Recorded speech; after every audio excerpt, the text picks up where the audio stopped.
जगद्गुरु तुकोबराय त्या ठिकाणी भगवत दर्शनानं प्राप्त होणारी स्थिती वर्णन करताय। काय सांगताय? भगवत दर्शनाने प्राप्त झालेली विलक्षण असणारी अवस्था, दिव्य असणारी स्थिती जगद्गुरु तुकोबराय आजच्या अभंगाच्या माध्यमातून सांगताय। बरं, कुणाला सांगताय? तर आपल्या कुणाला न सांगता आज मात्र देवालाच सांगताय। आणि या अभंगाच्या माध्यमातून जगद्गुरु तुकोबराय आज देवाशी बोलताय, देवाशी संवाद करताय। काय बोलताय देवाशी, काय चर्चा करताय? तर तुकोबराय देवाला म्हणतात, हे देवा ऐक, हरी आता कोठे धावे मन तुझे किंबहुना तुमचे चरण देखलिया। देवा खरं सांगू का रे, या मनाने आता तुझे चरण पाहिले आणि खरं सांगू जसे तुझे चरण पाहिले तसं हे सतत धावपळ करणारं मन आज स्थिर झालं आणि या मनाला समाधान मिळालं। का? तुझे चरण देखलिया, तुझे चरण पाहिले आणि माझ्या मनाला समाधान झालं। नवे नवे तर तुझे चरण पाहण्याकरता काय होत होतं, या मनाची धावपळ होत होती। आता कोठे धावे, माझ्या मनाची प्रचंड धावपळ चालू होती आणि धावपळ करून करून करून करून हे मन शिनलं होतं, भागलं होतं। पण देवा तुझे चरण या मनाने पाहिले आणि परिणाम असा झाला, भाग गेला शिन गेला अवगा झाला आनंद। देवा तुझे चरण मी पाहिले आणि माझ्या जीवनातील सगळा शिनभाग त्या ठिकाणी निघून गेला आणि आता मात्र पूर्णतः त्या ठिकाणी आनंद शिल्लक राहिला। खरं सांगू का रे देवा, आजवर दुःख रूपाने जीवदशा स्वरूपात जगता जगता अनेक दुःख भोगले, पण जसे तुझे चरण पाहिले तसा माझा जीवपणाच संपून गेला, जीवदशा त्या ठिकाणी संपून गेली आणि सगळा शिणभाग निघून गेला। परमात्म्या जसं या मनाने तुझे चरण पाहिले तसं या मनात आता दुसरं काही येत नाही। बस जसं मनात तुझे चरण आहे, आपण म्हणतो ना जे मनात ते ध्यानात, ऐकताना तुम्ही सर्वजण लक्ष आहे तुमचं, जे मनात ते ध्यानात, किंवा असंही म्हणतो बघा आपण, जे पोटात ते ओठात, बरोबर की नाही? म्हणजे आपण जो विचार करतो तो आपल्या मनात चालू असतो किंवा लगेच ओठात यायला वेळ लागत, तसं आपल्या जे मनात आहे तेच आपण बोलतो, तोच विचार करतो। तसं तुकोबरायांच्या मनाने देवाचे चरण पाहिले आणि मनात सदैव चरण असल्यामुळे आवडीने त्या चरणाला मिठी मारली आणि प्रेम रस स्वरूपात अखंडपणे त्या परमात्म्याचं चिंतन हे मन करू लागलेलं आहे। बघा विशेषत्वाचे महत्वाचा भाग जर पाहायला गेला, अखंड मन चिंतन करतोय देवा, चिंतन करता करता नामस्मरण करता करता या मनाला मात्र एक कळालं। काय कळालं? सगळ्यात महत्वाचा भाग तुकोबराय सांगतात की आमच्या करता योग्य, आमच्या करता परिपूर्ण आणि आमच्या करता अतिशय महत्वाचं, सर्वात महत्वाचं माप कोणतं आहे? तर भगवान श्री विठ्ठल। बरं ते कसं आहे? तुका म्हणे आम्हा जोगे विठ्ठल घोगे। घोगे या शब्दाचा अर्थ होतो भरभरून, अगदी घवघवीत, पूर्ण माप। जसं आपण पूर्णपणे भरतो तसं आम्हाला कळतंय आमच्या करता घवघवीत असणारं माप, आमच्या जोग म्हणजे सामान्यपणे आमच्या करता योग्य असणारं माप मात्र एकच आहे, भगवान श्री विठ्ठल। आणि एकदा की या विठ्ठलाचे चरण पाहिले की सगळा शिणभाग निघून जातो, भाग गेला शिण गेला अवघा झाला आनंद। असा तुकोबराय देवाशी बोलताय, असा तुकोबराय या अभंगाचा भावार्थ आपल्याला सांगण्याचा प्रयत्न करतात, तोच आपण पाहण्याचा प्रयत्न केला। विठ्ठल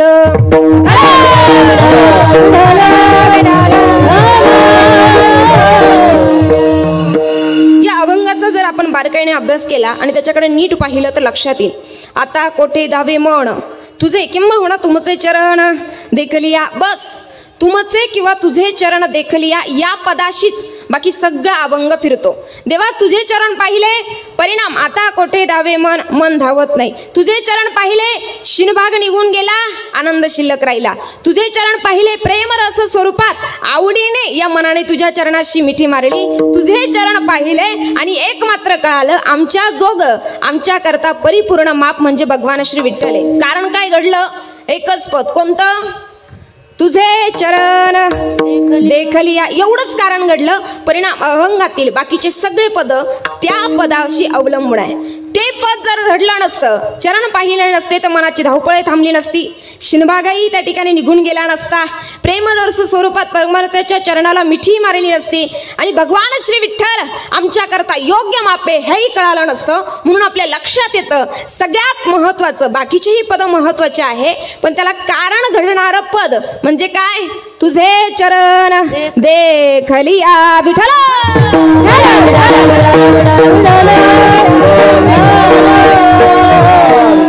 बघा अति महत्वाचा भाग या अभंगातून तुकोबराय देवाशी बोलताय हे आम्हाला मान्य आहे, ठीक आहे, देवाशी संवाद करताय आणि देवालाच सांगताय. पण या अभंगातून आपल्याला काय दाखवायचं आहे, तर तुकोबराय या अभंगाच्या माध्यमातून त्यांचा घडलेला प्रसंग आज आपल्याला सांगताय. म्हणजे एकंदरीत आज तुकोबराय त्यांच्या जीवनामध्ये आलेला दिव्य असणारा अनुभव, दिव्य अनुभूती प्रगट करताय. विठ्ठल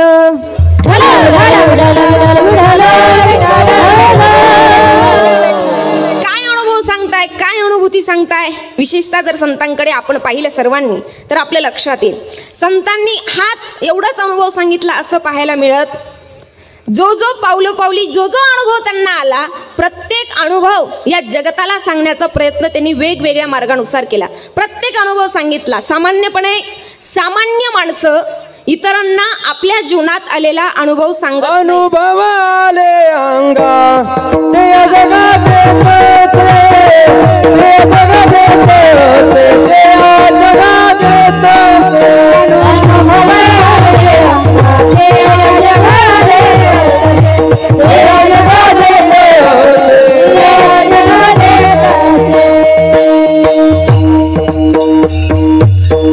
अनुभव आले अंगा ते या जगा देत असे. बस जो जो अनुभव संत महात्म्यांना आला तो त्यांनी लपून ठेवलेला नाही. माझं बोलणं कळतंय तुम्हाला, माझं बोलणं लक्षात येतंय का थांबू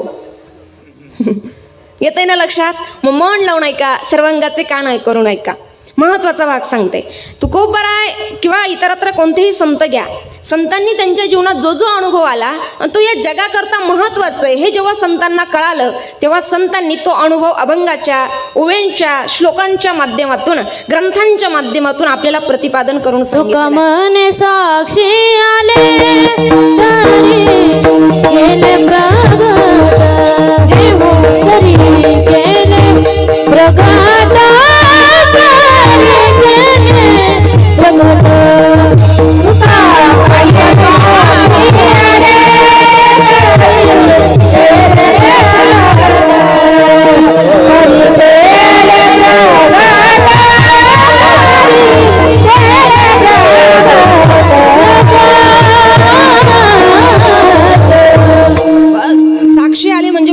घडलेली स्थिती आहे आणि ते आपल्या समोर वेगवेगळ्या माध्यमातून प्रगट केलं, सांगितलं.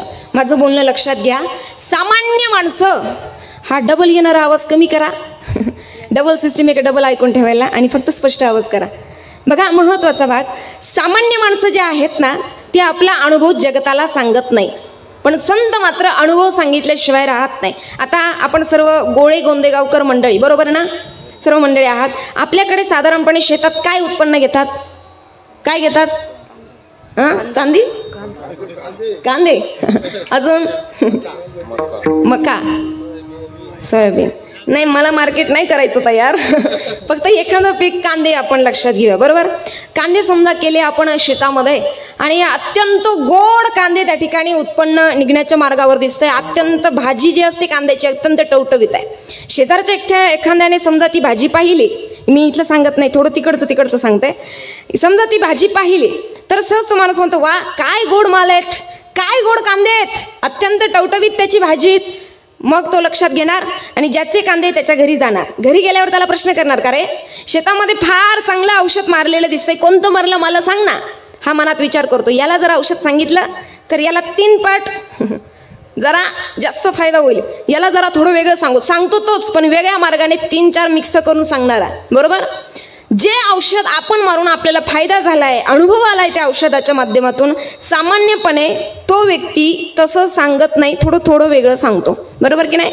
तुम्ही माना डोलवता याचा अर्थ हा खरा विषय बरोबर की नाही. सांगत नाहीच हे महत्वाचं आहे का. आपल्यापेक्षा 4 पट पुढे जाता की काय, हा महत्त्वाचा भाग असतो. आपल्या सामान्य माणसाला आलेला अनुभव सामान्य माणूस कधीच इतरांना वर्णन करून सांगत नाही, पण संत मात्र या जगाचे मायबाप स्वरूप आहात आणि ते आपल्या लेकरांना पावलोपावली आलेला अनुभव सांगितल्याशिवाय राहत नाही. विठ्ठल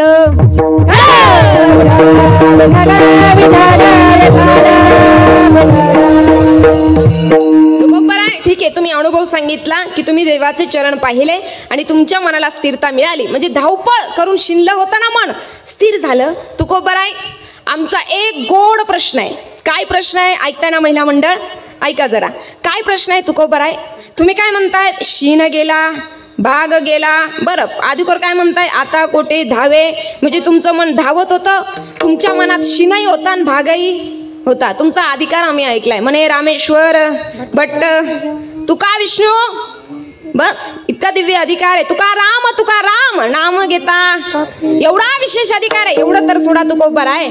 तुम्ही परमात्म्याचं रात्रंदिवस चिंतन करणार आहे. एक क्षण नामस्मरणाच्या व्यतिरिक्त जात रात्रंदिवस तुम्ही परमात्म्याचं भजन करतात. रस्त्याच्या मातीने चालावं, मातीने विठ्ठल विठ्ठल म्हणावं. वृक्षांच्या समवेत चालावं, तर वृक्षाने सुद्धा विठ्ठल विठ्ठल गावं. एवढा अधिकार रात्रंदिवस एकच, फक्त गोविंदाचं हरीचं. दीन रजनी हाची धंदा, दीन रजनी हाची धंदा, रजनी हाची धंदा, दीन रजनी हाची धंदा, गोविंदाचे तुलारे, गोविंदाचे तुलारे, दीन रजनी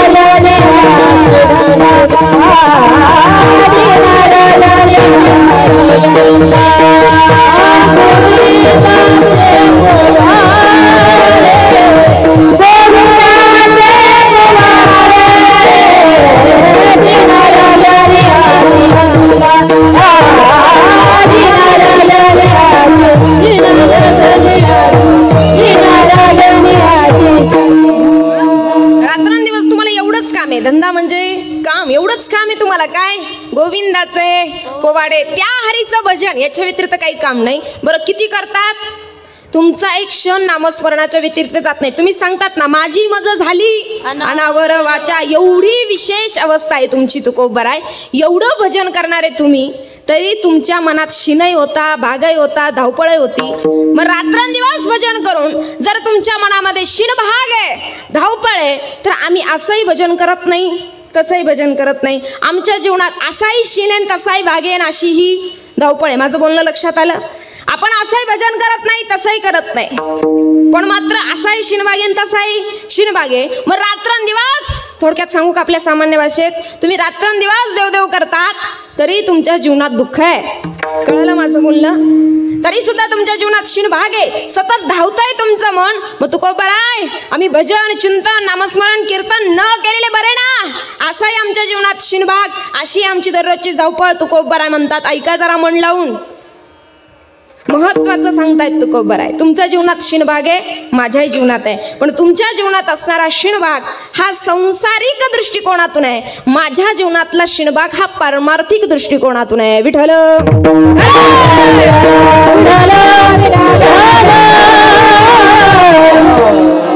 माझ्या मनात धावपळ आहे, आमच्यासारखी आमची रात्रंदिवस संसाराची धावपळ चालली आहे. तुकोबर आहे, तुमची संसाराची धावपळ म्हणले नाही, आमची धावपळ आहे त्या देवाचे चरण कधी पाहायला मिळतील. परमार्थ करणाऱ्या माणसाच्या जीवनात चिंता असते, मला देव कधी मिळेल, माझा उद्धार कधी होईल, मी कधी त्या परमेश्वरापर्यंत जाईल, कधी तो माझ्यावरती कृपा करेल. ही परमार्थ करणाऱ्या माणसाच्या मनातली चिंता आहे, त्याच्या मनातली धावपळ असते. संसारिक माणसाच्या मनात काय धावपळ असते? कधी माझं असं होईल, कधी माझं तसं होईल. आता हे असं तसं तुम्हाला सांगण्याची काही वेगळी गोष्ट नाही, बरोबर की नाही? सगळ्यांना ज्ञात आहे. पण परमार्थिक माणसाच्या जीवनामध्ये चिंता असते, माझा जगाचा मालक, माझा श्याम सुंदर माझ्यावरती कधी करुणा करेल, कधी दया करेल, कधी माझ्याकडे पाहिल, कधी मी त्याचे उद्धार पावेल, कृपा करील नारायणा. तुम्ही सांगा संत जना, कोणा समाधान चित्त माझे,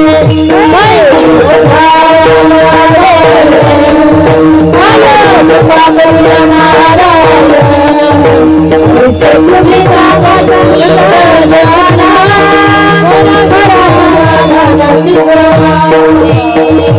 उद्धार पावेला काय कृपा करील नारायण ऐसे तुम्ही सांगा संत जन करा समाधान चित्त माझे काही मी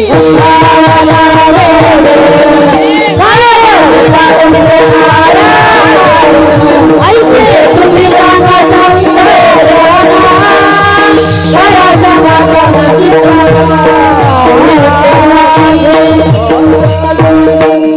अत्यंत गोड आणि समर्पक प्रमाण आहे. काय देवा माझा उद्धार कधी होईल हरी काय मी उद्धार पावेन काही कृपा करील नारायण ऐसे सांगा तुम्ही संत जन करा समाधान चित्त माझे करा समाधान चित्त माझे देवा माझा उद्धार कधी होईल कधी माझा जगाचा मालक माझ्यावरती कृपा करेन ही परमार्थ करणाऱ्या माणसाच्या मनातील धावपळ आहे. विठ्ठल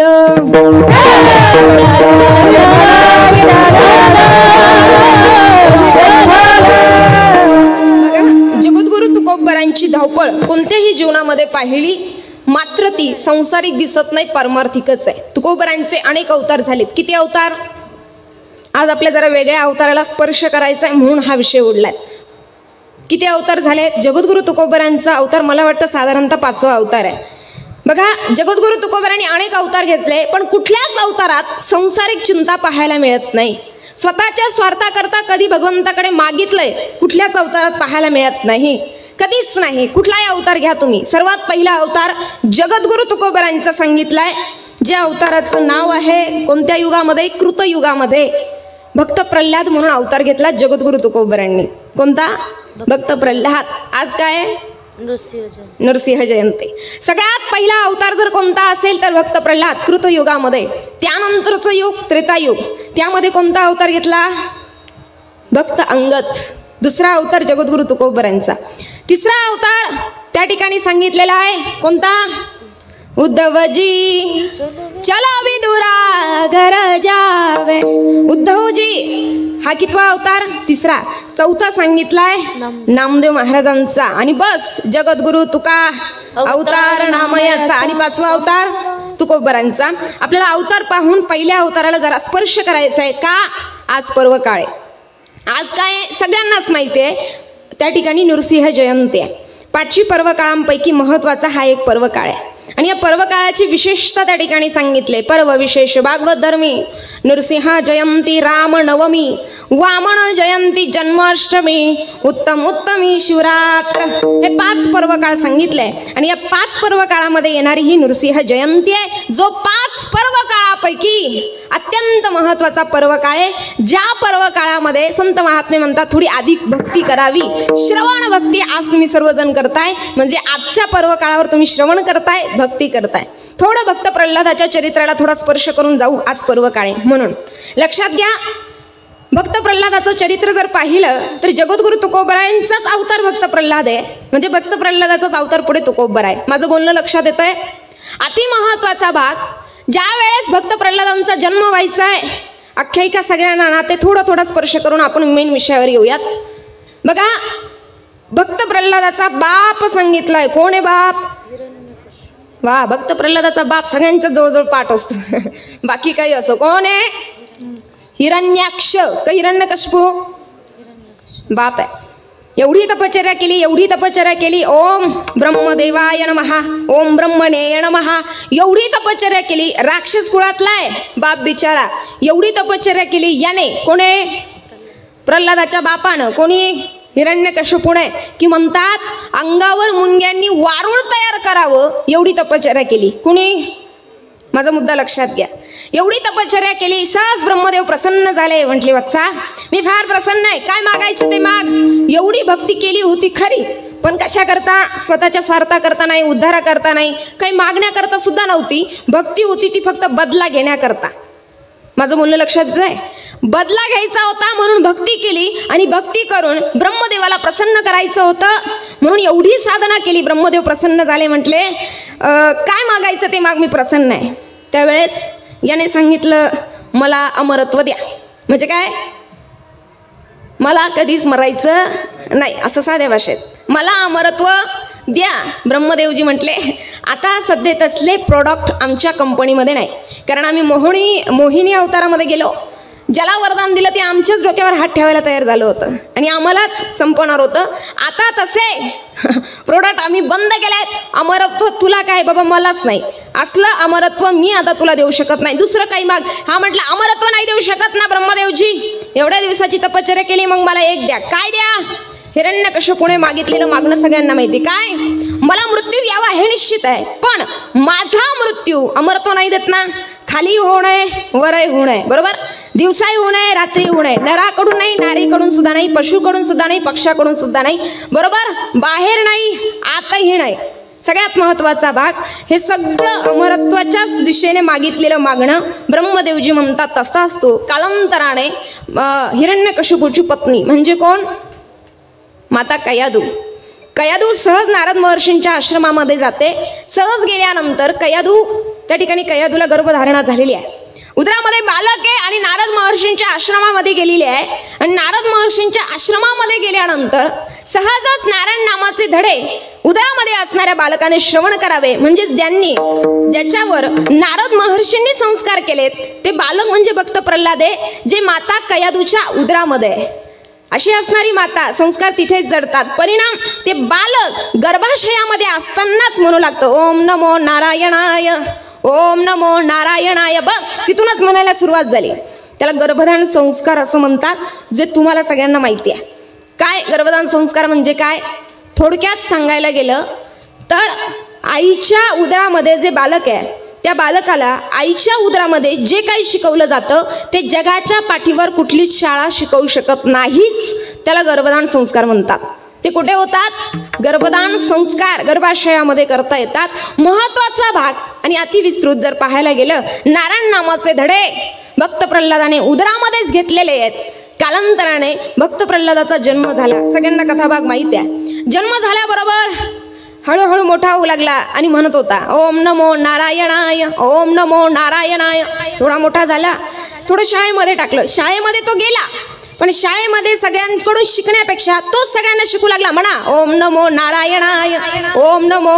त्याच्या मागे सगळी शाळा म्हणायला लागली. शिक्षक वैतागले आणि वैतागून कुणाला सांगायला आले? राजाला. आता याचा बाप राजा होता. कोण?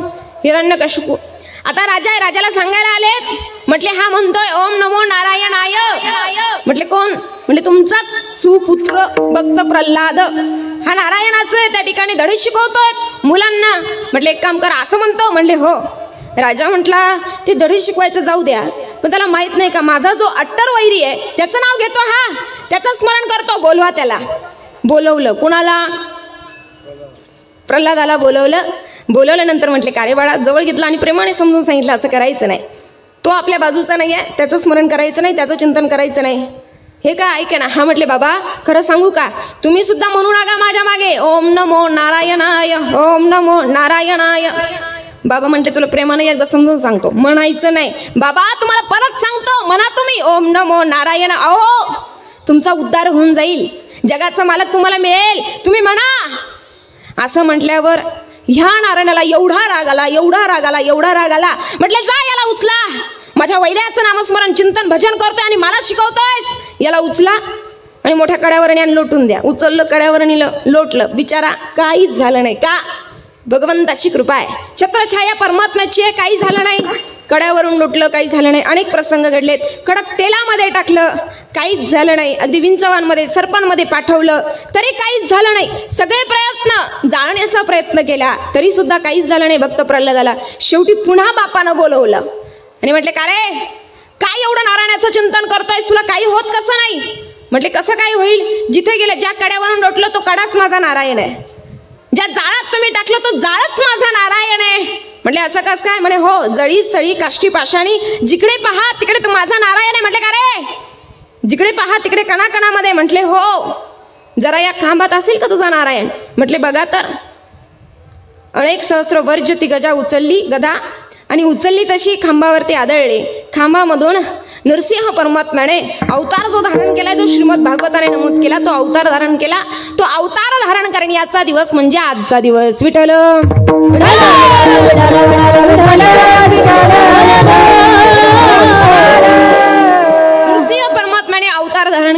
मोठं भव्य दिव्य युद्ध झालं, प्रचंड तांडव झालं, युद्ध झालं. दोघांच्या युद्धामध्ये भक्त प्रल्हादाचा बाप बिचारा फाडला गेला, मारल्या गेलं त्याला. आणि मारल्यानंतर जगाचा मालक आहे, करुणावान आहे, दयावान आहे आणि भक्तांवर प्रचंड करुणा करतो.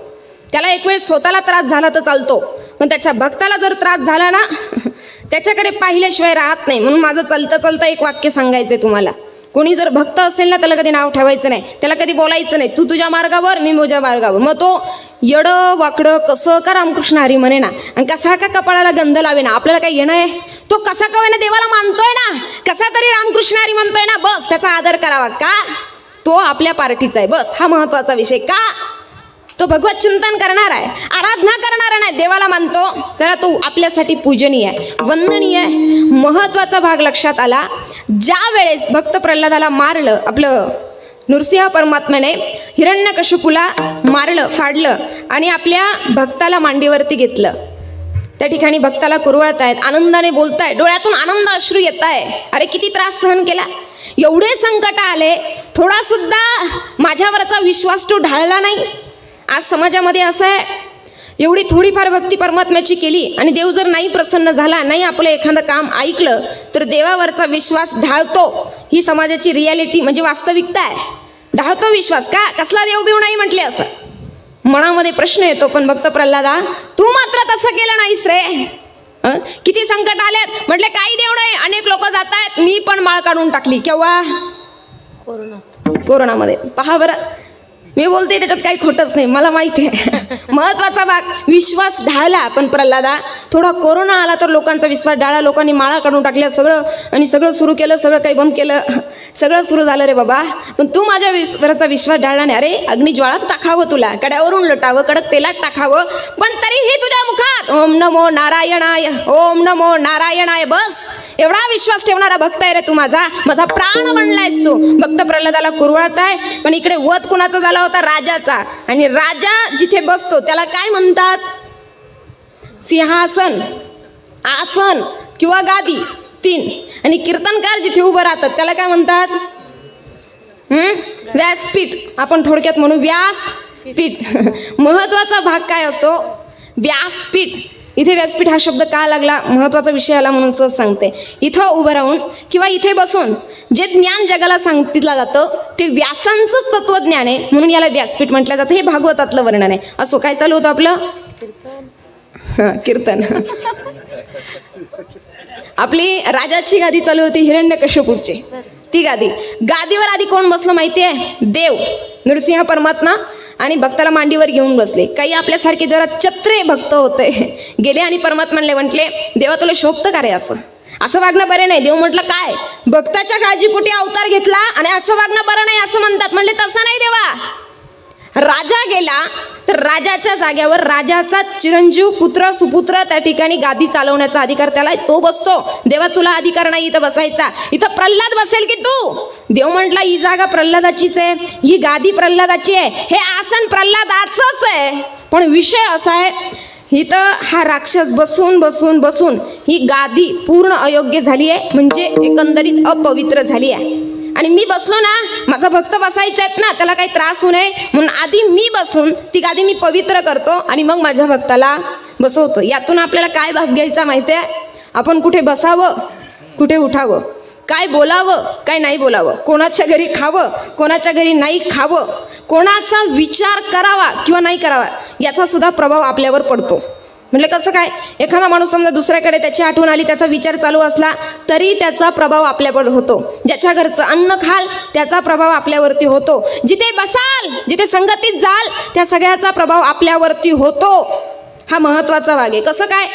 आता तो व्यक्ती तिकडे, त्याचं चिंतन केल्याने आमच्यावर प्रभाव काय व्हायचा आहे? महत्वाचा भाग. तुम्ही सर्व महिला मंडळी, आणि विशेष करून महत्वाची गोष्ट आहे, त्रिदिनी महिला अखंड हरिनाम सप्ताह नावही बरं शोभतंय तुमच्यामुळे. जरा मागे बघितलं तर फार थेटपर्यंत तिकडं महिला मंडळी बसलेली आहे. सगळ्यात जास्त संख्या महिला मंडळीची पा, सगळ्यात जास्त. तुम्ही मागे बघू नका, विश्वास ठेवा माझ्यावर. आणि तुम्ही पण बघू नका, खरंच आपल्या महिला मंडळी जास्त आहे. असो, आनंदाची गोष्ट आहे. कारण सगळ्यात महत्वाचं वाक्य, नारी की निंदा मत कर यारो, बस. हा महत्वाचा विषय. अति महत्वाचा भाग एकच आहे. ज्या वेळेस गादीवर परमात्म्याला बसल्यानं पाहिलं काही भक्तांनी, म्हटले देवा हे शोभत नाही. महत्वाचा भाग, ज्या व्यक्तीचा आपण विचार करू तो परिणाम जाणवतो. थोडक्यात सांगते, लक्षपूर्वक ऐका. समजा आपण सगळ्यांनी लिंबू पाहिलाय का? लिंबू कळतो का तुम्हाला? लिंबू भरपूर गोड असतो नाही का? कसा असतो बोला ना मग. हा नाही असं गोड आंबट असं काहीतरी म्हणा पटापट.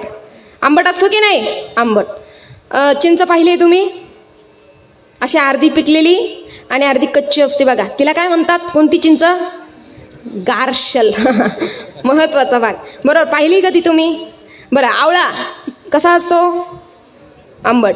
चिंच कशी असते? आंबट. बरोबर. मला सांगायचं तुम्हाला आवळा आणि चिंच हे काय नाही सांगायचं मला. प्रश्न एवढाच आहे, चिंच म्हणलं की किंचित तरी तोंडाला पाणी येतं की नाही? खरं बोला तुम्ही. खरं खरं बोला. येतं की नाही? लिंबू म्हटलं की येतं की नाही? आलं की नाही? खरं बोला. हा नाही असं काहीतरी म्हणा. आलं ना? महत्वाचा भाग आहे. आता तुमच्याकडे लिंबू आहे? अजिबात नाही. चिंच अजिबातच नाही आहे. फक्त विचार केला तरी प्रभाव शरीरावर जाणवला की नाही? म्हणजे एकंदरीत एवढंच सांगायचं आहे, ज्या गोष्टीचा आपण विचार करतो, ज्या व्यक्तीचा किंवा जिथे बसतो, जिथे खातो, या सगळ्यांचा प्रभाव आपल्यावर जाणवतो. हे इथून शोधायला मिळतं. म्हणून जगाच्या मालकाने सांगितलं, माझा भक्त बसण्या अगोदर ही जागा मला पवित्र करायची. जागा पवित्र झाली आणि परमात्म्याने अगदी थाटामाटात भक्त प्रल्हादाला सिंहासनावर बसवलं. तो आजचा दिवस आहे. गादीवर बसलेत, राजगादीवर भक्त प्रल्हाद. आणि त्याच वेळेस परमात्म्याने सांगितलं, प्रल्हादा फक्त तुला गादीवर बसवण्याकरता नव्हतं आलं, तर माझी इच्छा आहे की तू माझ्याकडे काहीतरी मागावं. प्रल्हाद म्हटला, देवा अरे तू माझ्याकरता धावून आला आणि मला दर्शन दिलं, हेच माझ्याकरता खूप मोठं आहे. मला तुझ्याकडे काही मागायचं नाही. जगाचा मालक नरसिंह परमात्मा म्हणतोय, प्रल्हादा काहीतरी माग बाबा. एवढी भक्ती करणारा कोणी नाही रे. तुझ्यासारखी दिव्य भक्ती कोणी नाही केली. लहानपणापासून नाही, गर्भाशयात असतापासून तू भक्ती करतोय, सतत चिंतन करतोय ना. माझी एकच विनंती आहे तुला, माझ्याकडे काहीतरी माग. कोण म्हणतंय? परमेश्वर. कुणाला? प्रल्हादाला. प्रल्हाद म्हणले, देवा मी तुझ्याकडे मागणार नाही. खूप मनात आलं, पण झालं असं, थोडा गादीचा परिणाम उरलेला होता.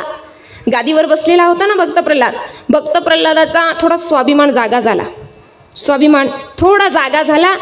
ठीक आहे, स्वाभिमान थोडा जागा व्हावा, पण अहंकार माणसाचा जागा होऊ. बरेच जणांचा अहंकार झोपलेलाही असतो.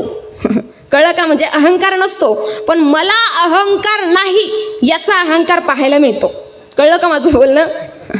महत्वाचा भाग आहे. अहंकार जागा होऊ नये, थोडं स्वाभिमान थोडाफार झाला तर हरकत नाही. भक्त प्रल्हादाचा थोडा स्वाभिमान जागा झाला आणि तो भक्त प्रल्हाद देवाला काय म्हणतो माहितीये? देवा माझी इच्छा आहे, तू म्हणतोय ना मी तुझ्याकडे काहीतरी मागावं, पण देवा आता मी काही सामान्य प्रल्हाद राहिलो नाहीत. आता मी या समस्त नगरीचा राजा झालोय. तुलाच काय मागायचं ते माग. कोण म्हटलं? भक्त प्रल्हाद. कुणाला?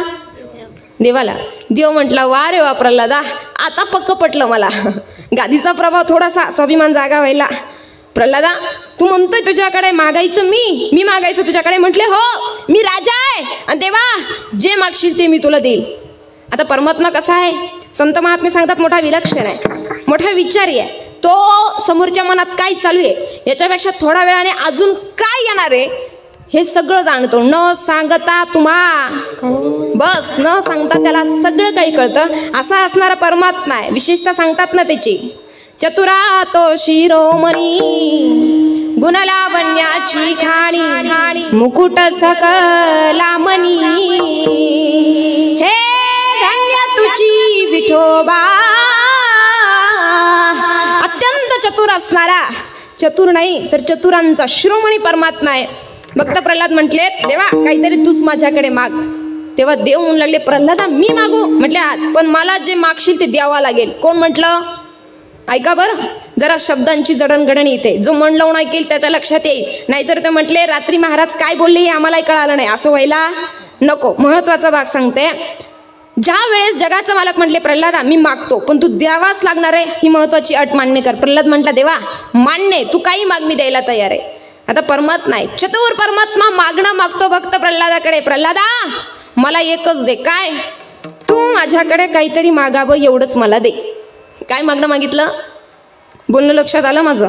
काय मागणं मागितलं? तू माझ्याकडे काहीतरी मागावं, एवढंच मला दे. प्रल्हाद म्हटला, देवा शब्दात अडकवताय का मला? बरं ठीक आहे, आता हेच तर तुमचं मागणं आहे तर मी मागतो तुमच्याकडे. काय शेवटी तोच उत्तर आलं, मी आता तुमच्याकडे मागतो. म्हणजे आता कोण कोणाकडे मागणार आहे? भक्त प्रल्हाद कुणाकडे? देवाकडे. पहिलं लक्षात आलं का तुमच्या? पहिलं देवाला मागायचं होतं भक्त प्रल्हादाकडे, पण देवानं मागितलं प्रल्हादा तू माझ्याकडे काहीतरी मागावं, हे मला दे. आता प्रल्हाद देवाकडे काय मागतो? नीट लक्षपूर्वक ऐका. देवाकडे भक्त प्रल्हादाने मागितलेलं मागणं एवढं गोड आहे. भगवंताच्या विनंतीनुसार प्रल्हाद मागायला तयार नव्हता, पण भगवंताच्या विनंतीनुसार ज्या वेळेस प्रल्हादाने मागणं मागायला सुरुवात केली त्यावेळेस सांगितलं, देवा मला एकच दे, मी तुझ्याकडे काहीतरी मागावं अशी बुद्धीच मला होऊ देऊ नको. कळलं? मी तुझ्याकडे काही मागावं अशी बुद्धीच निर्माण होऊ देऊ. मला सांगा, कोणी कोणाकडे काय मागितलं, कोणाला काय मिळालं? हसता काय? मिळालं ना कोणाला तरी काहीतरी?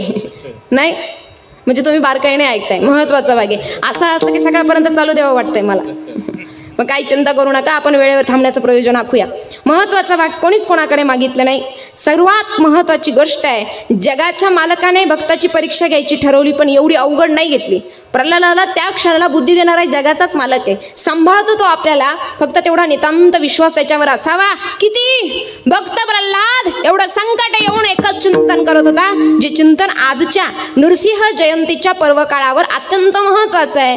म्हणून आपण सर्वजण करणार आहोत. सर्व मायबापांना विनंती आहे, सर्वांनी मोठ्या प्रेमाने आदराने अंतकरणापासून मनापासून चित्तापासून हाताने टाळी वाजवा आणि मुखाने भजन करा. हरी नारायण नारायण श्रीमन्नारायण नारायण नारायण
सारखा महान भक्त जन्माला आला.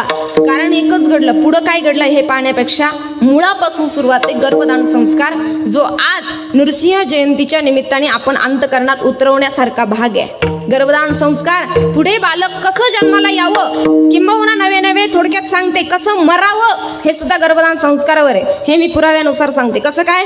महाभारतातील चक्रव्यूह नावाच्या रचनेमध्ये युद्धनीतीमध्ये सगळ्यात जास्त दुःख जर कोणाला भोगावं लागलं, आई वडिलांना. पण कुणाच्या?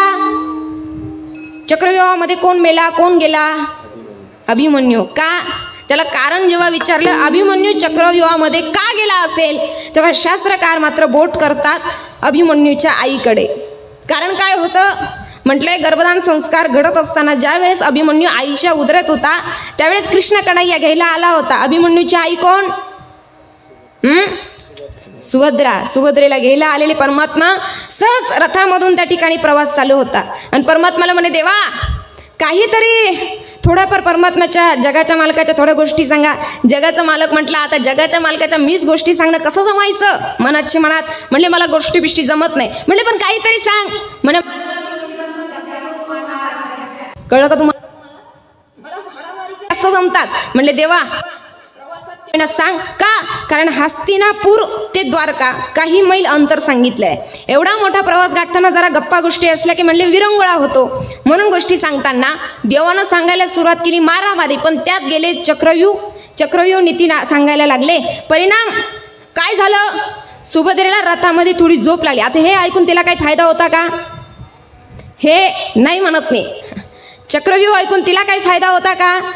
काही नव्हता. सहज थोडंफार ऐकलं आणि तिला झोप लागली. सांगणाऱ्यानं पाहिलं समोरची व्यक्ती जरा झोपाच्या तारेत दिसते आणि सांगणाऱ्याने अंदाज लावला समोरची व्यक्ती ऐकण्याच्या तारेत आहे की झोपण्याच्या आहेत. जर झोपण्याच्या असेल तर सांगणाऱ्याने जरा काय केलं पाहिजे? माघार घेतली पाहिजे, थांबत आलं पाहिजे. बरोबर की नाही? मी त्यांचं सांगते कन्हैयाचं आणि सुभद्रेचं. सुभद्रा झोपली म्हणून कन्हैयाने सांगितलं, पण चक्रव्यूह कसा फोडावा, प्रवेश कसा करावा, युद्ध कसं करावं सांगितलं. बाहेर यायचं राहिलं. परिणाम गर्भाशयामध्ये असणाऱ्या अभिमन्यूने एवढंच श्रवण केलं, बाकी पुढचं ऐकायचं बाकी होतं. परिणाम गर्भधान अयोग्य संस्कारामुळे अभिमन्यूला विरंगणावरती चक्रव्यूह नावाच्या रचनेमध्ये मरावं लागलं. विठ्ठल.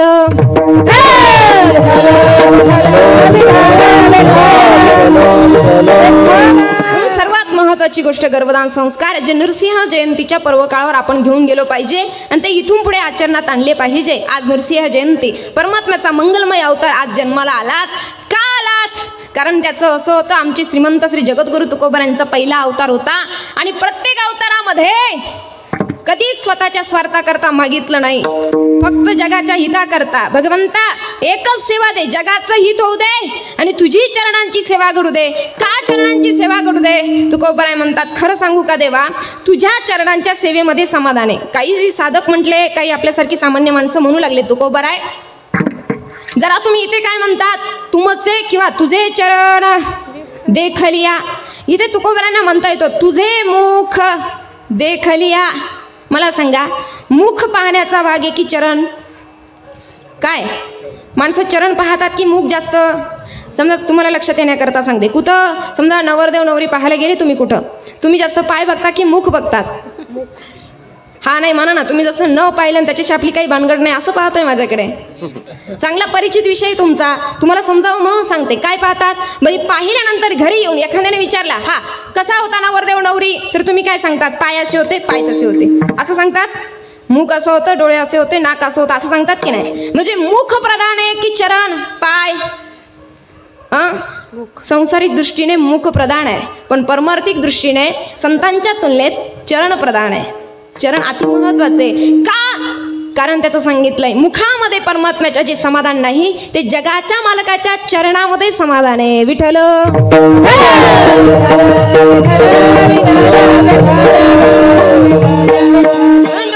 म्हणतात देवा, तुझ्या चरणांमध्ये जर शांतता आहे, समाधान आहे, तर सुख आहे. हे धावपळ करणारं मन सुखाला पावेल, शांततेला पावेल, समाधानाला पावेल हे मला माहित होतं. म्हणून आज या धावपळ करणाऱ्या मनाने तुझे चरण पाहिले आणि परिणाम धावपळ संपली. त्याचा परिणाम काय झाला तुकोबाराय? तो परिणाम संत महात्म्यांनी ज्या वेळेस विचारला त्यावेळेस संत महात्मे सांगतात त्याचा परिणाम अभंगाचं अगदी द्वितीय चरण. भाग गेला सीना गेला, भाग गेला सीना गेला,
देवाचे चरण पाहिले आणि जीवनामध्ये जो शिणभाग आलेला होता तो सगळा शिणभाग निघून गेला. तुकोबराय तुमचा शिणभाग गेला, आमचा कधी जायचा? तुकोबराय म्हणतात तुमचाही जाईल, जरा मन लावून थोडा वेळ ऐका.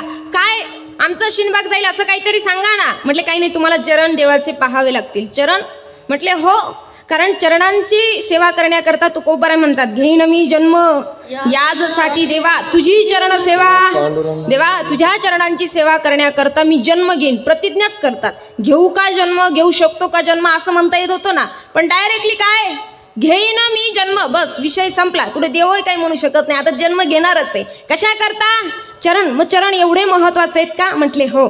जर या संदर्भाने चरण किती महत्वाचे हे जर सांगायला गेलं तर आपल्या परिसराचं आपल्या गावाचं वैभव आहे. ज्यांचे चरण ज्यांच्या पादुका आपल्या परिसरात आल्या होत्या, जर चरणांना महत्व नसतं तर तुम्ही गर्दी करून तिथे रांगा राहून दिवसभर पाया पडले असते का? आता चरण लक्षात आलेत का तुमच्या? किती प्रधान आहे, किती महत्वाचं आहे, अति महत्वाचं आहे चरण आहे. तुकोबराय हे आम्हाला कळालं चरण महत्वाचं आहे, पण आम्हाला कधी पाहायला मिळेल? म्हटले हरकत नाही, एकच करा जीवनामध्ये. काय करावं लागेल?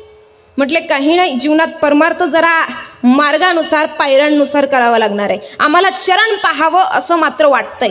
कुणाला वाटतंय चरण पाहावं? वाटतं की नाही तुम्हाला? परमात्म्याचे चरण आपल्याला पाहायला मिळालेच पाहिजे, हा जीवनाचं श्रेष्ठत्व आहे, हे जीवनाचं मुख्य कारण आहे. नाहीतर आला तसा गेला काही उपयोग नाही. निदान नाही परमात्म्याचे तर संतांचे चरण पाहण्याकरता माणसाच्या जीवनात अट्टहास असावा. जर हेही नसेल तर काही उपयोग नाही आपला. महत्वाचा भाग आहे देवाचे चरण आम्हाला पाहिजे, पाहायचे, त्या चरणांचं दर्शन आम्हाला घ्यायचंय. काय करावं लागणार आहे तुकोबराय ते सांगा ना. म्हटले आम्ही जे केलं ते तुम्ही कराल? म्हटले हो निश्चित. आम्ही आमच्या जीवनामध्ये जेव्हा परमार्थामध्ये पदार्पण केलं, म्हणजे परमार्थात ज्यावेळेस प्रवेश केला त्यावेळेस अगोदर मनात ठरवलं आपल्याला परमार्थात पदार्पण करून काय करायचंय हे मनात आधी ठरवलं. हे लक्षात आलं का माझ्या बोलणं? तुमच्या लक्षात आलं काय? समजा परमार्थात पदार्पण करून काय घडावं हा विचार करायचा आणि मग परमार्थात पदार्पण करायचं. जसं शेतामध्ये काय उत्पन्न घ्यावं हे आधीच आपण नियोजन आखून ठेवतो की नाही? समजा कांदे लावायचे तर आधी आपण काय करतो सांगा ना. जसं काय तुमचं कांद्याची काही ओळखच नाही असं पाहताय. काय करतो अगोदर? कांदे लावायचे असते. समजा आज ठरवलं कांदे लावायचे आहे, काय करणार? मशागत करणार. मशागत झाल्यानंतर रोप आणणार. पण रोपाच्या आधी उळं पण आणणार ना. पण उळं कुठून आणणार? कांद्यापासूनच आणणार ना. मग आधी कांदे आणणार का उळं? मला पटकन उत्तर द्या, त्याच्याशिवाय मी कीर्तन संपवणार नाही आता. काय आणणार आधी? कांदे. कांदे कुठून आणणार? जाऊ द्या, हा भांडणाचा विषय वाटतो मला, जरा बाजूला ठेवू आपण. पण समजा आत्तापासून कांदे करायचे, वेळ जवळ आली, पाऊस पडायला लागलाय, म्हणून आपण सहज पाहुण्यांना फोन करणार रोप आहे? हो आहे. रोप आणणार, मग कांदे लावायला सुरुवात, नियोजन आखणार. एवढ्या शेताकरता एवढं रोप लागेल, एवढं उत्पन्न आपल्याला घ्यायचंय. आखतो की नाही नियोजन आपण? हे तुम्हाला समजण्याकरता मला सांगावं लागलं. आखतो की नाही? हे संसाराचं जसं झालं तसं परमार्थाचं गणित आहे. परमार्थामध्ये सुद्धा काय घडलं पाहिजे, काय उत्पन्न निघालं पाहिजे, कीर्तन ऐकून कीर्तन करून आम्हाला काय मिळालं पाहिजे. नाहीतर विनाकारण व्यर्थ वेळ कशाला खर्च करायचा? तसा जगाच्या मालकाकरता खर्च केलेला वेळ व्यर्थ जात नाही. मी नेहमी सांगते, भगवंताच्या मालकाकरता तुम्ही कण खर्च करा, नाहीतर क्षण खर्च करा, व्यर्थ जात नाही. आज तुम्ही किंवा कालपासून 3.5 दिवस काय करणार आहेत? कीर्तन श्रवण करणारे, हरिपाठ करणारे, 2.5-3 तास तुमचे या भगवत कार्यामध्ये जाणार आहे. जेव्हा आपण मरू ना नाही, विचारून घेतलेलं बरं आहे. काही ठिकाणी माणसांना राग येतो, ज्यांना राग येतो त्यांना काही नाही मेलं तरी चालेल, काही हरकत नाही ना का मरू. पण ज्यांना मान्य आपण मरू, मेल्यानंतर आपल्याला वर गेल्यानंतर चित्रगुप्त नावाचे बाबा भेटतील, ते दाखवतील. बाबा रे, गोंदेगावमध्ये चालू असणाऱ्या महिला त्रिदिनी कीर्तन महोत्सवामध्ये तू द्वितीय दिवशी नृसिंह जयंतीच्या दिवशी 2 ते 2.5 तास, 11:30 की 11:15 पर्यंत तुम्ही सांगा. नोंद होतंय ते चित्रगुप्ताकडे, पटकन सांगा. 11:15 की 11:30? तुम्ही काय बोलत नाही याचा इशारा मला पक्का कळाला. 11:15 आपण धरून चालू. 11:15 पर्यंत या सगळ्यांनी अंतकरणापासून कीर्तन श्रवण केलं, कीर्तन ऐकलं, भगवंतासाठी वेळ दिला. तेव्हा आपल्याला चित्रगुप्त नावाचे बाबा गेल्यावर रजिस्टर समोर ठेवतील आणि हा तुमचा सार्थकी वेळ आहे, तुम्ही जीवनामध्ये काहीतरी केलंय. आज देवाकरता, परमेश्वराकरता वेळ द्यावा, तेव्हा परमेश्वर आपल्याकरता वेळ देईल. नाहीतर कधीतरी देवाची आराधना केली ना, तो म्हणेल का रे तुला तेव्हा वेळ नव्हता, साधा 15 मिनिटं मागून वाढत होतो तर देता आले नाही तुला, गप्पा बसलास 15 मिनिटं. तेव्हा तुला देता आले नाही ना, आता मला हाक मारतोय त्याला पण तुमच्याकरता वेळ नसतात. म्हणून काय, काळ वेळ बस हा महत्वाचा भाग आहे. अतिविषय भगवंतासाठी तुम्ही कण खर्च करा, नाही तर क्षण कधीच व्यर्थ जात नाही. महत्वाचा भाग आपला एवढाच आहे. काय चालू होतं आपलं, जगाच्या मालकाकरता तुम्ही वेळ खर्च करा. क्षण किंवा अन्नाचा कण तो व्यर्थ जात नाही. फक्त त्याचा स्वभाव आहे, घेसी तेव्हा ऐसा अससी त्याचा स्वभाव आहे. आधी घेतो आणि मग देतो. विठ्ठल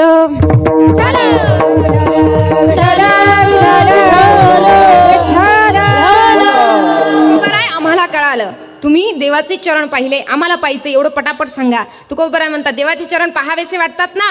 पहिला विषय का, परमार्थामध्ये पदार्पण केल्यानंतर काय घडावं. सगळ्यात महत्वाचा विषय, पदार्पण करण्या अगोदरच मनाला सांगावं परमार्थ करायचा आहे ना, मन निर्मळ ठेवावं, आपलं अंतकरण शुद्ध ठेवावं. ही पहिली पायरी. दुसरी पायरी संत महात्मे वर्णन करून सांगतात, मनामध्ये क्वचितही तीळ मात्र अहंकार येऊ देऊ नये. ही दुसरी गोष्ट. नाहीतर दिवसभर का देवासमोर आपण बसलोय पण आपल्या अंतकरणामध्ये अशुद्धता असेल, मलिनता असेल, आपलं अंतकरण पवित्र नसेल.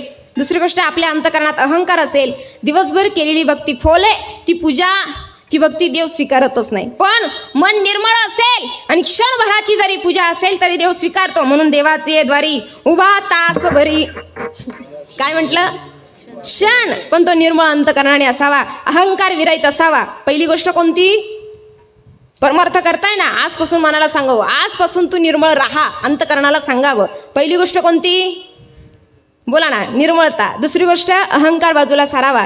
तिसरी गोष्ट, अंतकरणामध्ये काम, क्रोध, लोभ, मोह, मत्सर, माया साही विकारांचा पूर्णतः नाश करावा. सहजासहजी तो होत नाही, पण हळूहळू आपण प्रत्येक गोष्टीला प्रयत्न करावा. कुठली गोष्ट जन्माला येताच माणूस शिकत नाही, हळूहळू मध्ये त्याच्यामध्ये पदार्पण होऊन उच्चता गाठली जाते. हळूहळू पदार्पण करावं आणि विभोर होऊन परमात्म्याचं मग चिंतन करावं. परमार्थामध्ये आल्यानंतर मिळालेलं हे उत्पन्न आहे. विठ्ठल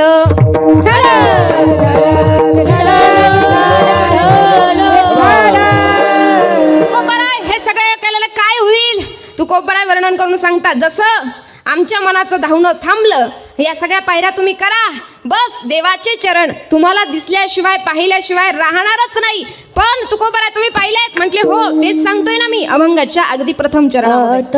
कोठे धावे मना, आता कोठे धावे मना, आता कोठे धावे मना,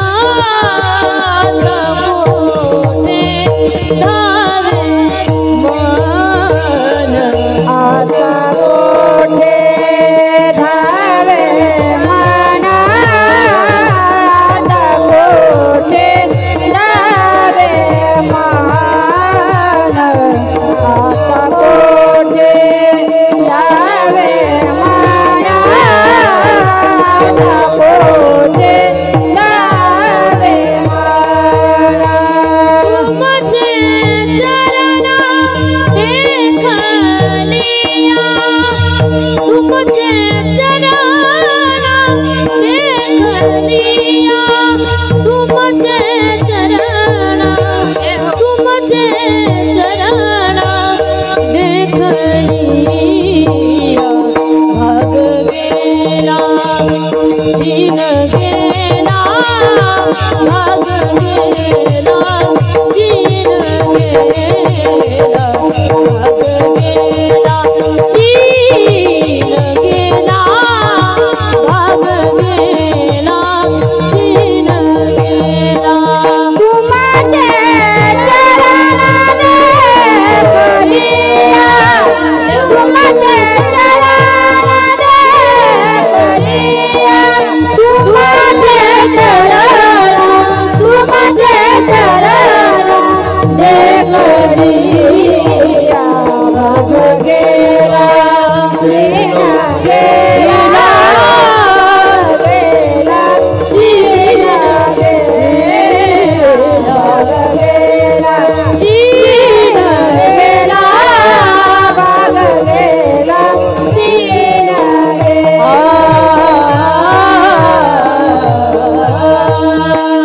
तुकोबराय म्हणतात, या सगळ्या गोष्टी तुम्ही केल्यात, अंतकरणामध्ये रुजवल्यात, तर परमात्म्याचे चरण तुम्ही पाहाल. परिणाम काय होईल? आता कोठे धावे मन तुमचे चरण देखलिया परमात्म्या.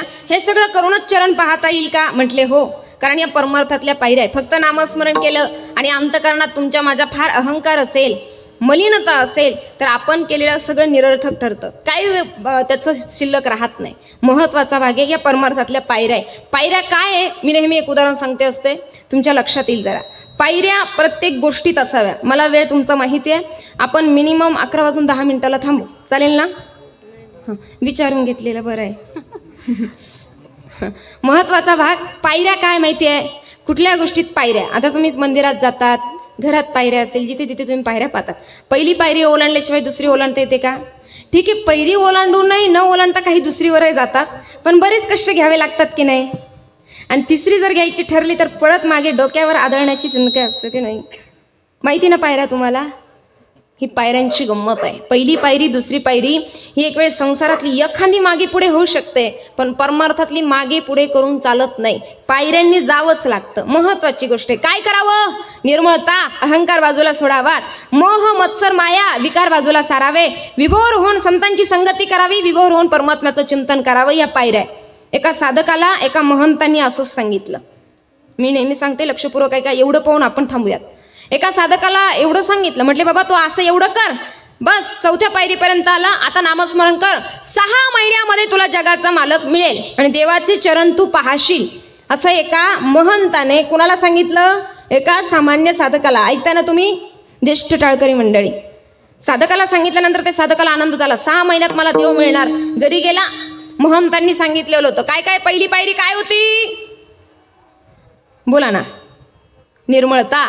दुसरी पायरी अहंकार बाजूला सारावा, काम क्रोध लोभ बाजूला सारावेत, संतांची संगती करावी, मग 5वी गोष्ट नामस्मरण करावं. हा घरी गेला, बसला. पहिली गोष्ट सांगितली होती निर्मळता. मी निर्मळे. हा काय म्हटलं घरी गेल्यावर?